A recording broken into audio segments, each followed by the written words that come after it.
What's up, everyone? Tiger Stacker here. I have a very special guest for all of you.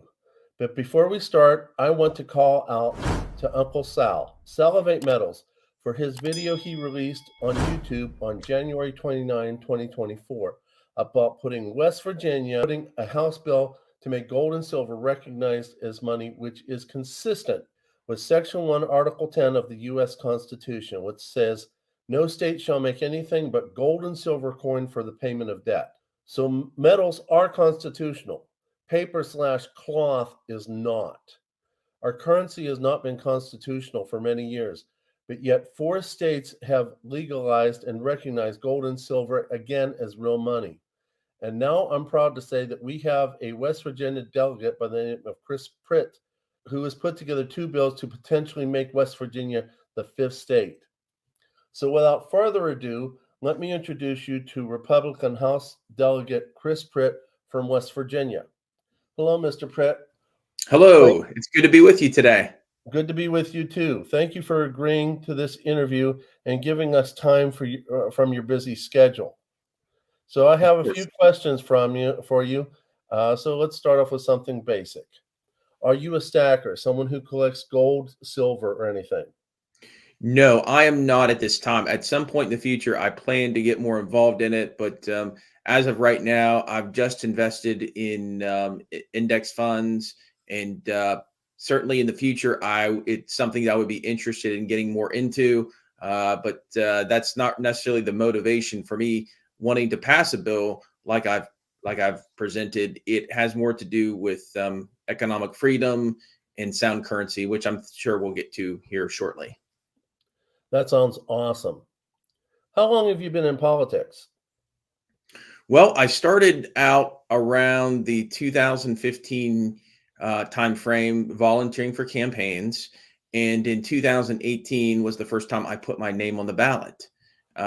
In West Virginia, that cycle, I had the closest legislative loss in the state. I lost by 62 votes. And then 2 years later, I ran again, and I was able to win a seat in the West Virginia House of Delegates. And again, I was reelected in 2022. Sounds great. So you have some experience behind you. A little bit, yes, not too much. I'm a big believer in term limits, and actually this is going to be my last term in the West Virginia House of Delegates, but I am going to be running for the West Virginia State Senate this coming year. That's wonderful. Let me know because I'll vote for you. Thank you. Thank you. What made you want to reverse Gresham's law, what we call Tears law? And for those of you listening, Gresham's law basically states bad money pushes out good money. Tears law is the opposite. Good money pushes out bad money when bad money is so bad it's not worth anything anymore. So what made you get into this? Well, it's very consistent with my overall philosophy in terms of how I vote in the legislature and my overall governing philosophy. And that's largely based on the idea of protecting freedoms, whether that's personal freedoms, economic freedoms certainly come within that. And so it's a key part of what my philosophy is as to the kind of government that I think we should have.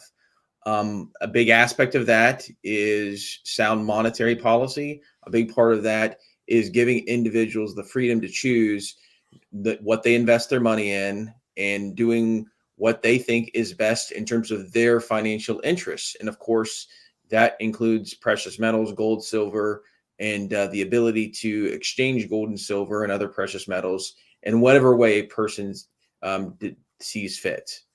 And that was the main motivating factor for me in terms of coming up with the legislation that I did. It consists of something that fits within what I'm wanting to do as a legislator, which is expand upon individual and economic liberties for the citizenry. That sounds wonderful. So that moved you to make West Virginia House Bill 4342 and House Bill 4582? That's correct. I mean, something that I've been studying for a number of years, not necessarily in the context of of precious metals and gold and silver and so forth. But in the larger, I guess you could say the big picture when it comes to economic liberties and freedom, the more I went into it and I did a deep dive into ways in which we can promote economic liberties, one of the things that I've discovered is that one thing that other states were doing is they were taking action to ensure that the citizens had a right to utilize gold and silver as legal tender. And I thought that was an excellent idea. I'll be the first to admit that what I often do in terms of legislation that I propose is I don't necessarily reinvent the wheel. What I do is I take what other people have done and I essentially recycle good ideas that other people have done. I think that's one of the things that you can do 99% of the time as a legislator is there's plenty of good ideas out there. Like what I put here in terms of a bill, there's plenty of other good ideas out there. You just take what other people are doing that makes a lot of sense and you adopt it and you get the ball rolling in terms of the introduction for a bill. And that's what I did with these two bills that we're going to be talking about today. Yeah, and that happens with a lot because not often do you come up with a brand new idea. Most ideas are improvements on other people's ideas, which allows us to have a better lifestyle as history evolves. Yes. Were And you involved? notably too, I would just, if I could add this, that's one of the great things about the system that we have is that in other countries, they have uniformity. They don't have a system of states. They don't have a federalism. They don't have a federalism and states that can sort of experiment when it comes to different things. That's one of the things that is a strength in terms of our country is that states can learn from each other and they can take ideas that seem to work in one state and apply it in another. And of course, that's how I came up with the idea of introducing these bills. Okay. Were you aware of the other four states that had done this, or you found it out a different way? No. Based on my study, I came across states that had passed similar legislation. I mean, Okay. when I was looking at the broader issue of economic liberties and sound money, and I just happened to come across several states that had passed some really good bills when it comes to legal tender. Okay.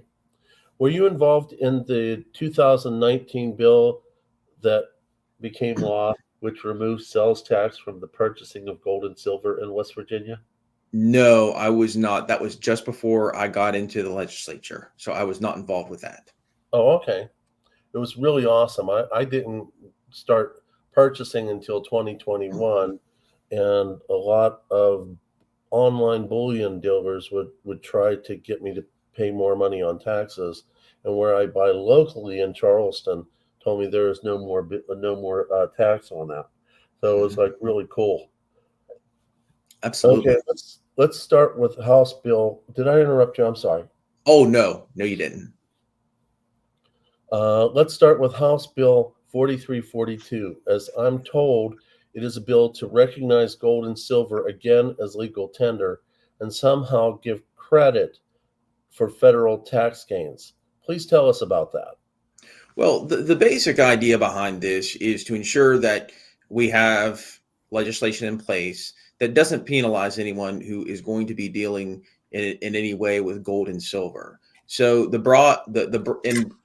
in broad strokes, if you want to put it that way, is the bill recognizes that gold and silver issued is legal tender in this state. I mean, that's the key part of it. So it's legal tender, but that's one of the things that's important, though, is that even if you make something and declare something to be legal tender, if it's going to be if there's going to be an adverse effect when it comes to taxes and so forth, then I think it's really important that there shouldn't be any kind of transaction costs when it comes to that. I mean, that's one of the things that the dollar has is that even though, of course, it goes down in value over time, as we all know, one of the things that it does do is that it's such that there's no really kind of transaction fee, if you want to call it that, when it comes to the exchange. What my bill does is make sure that gold and silver, as best we can, is put on an equal footing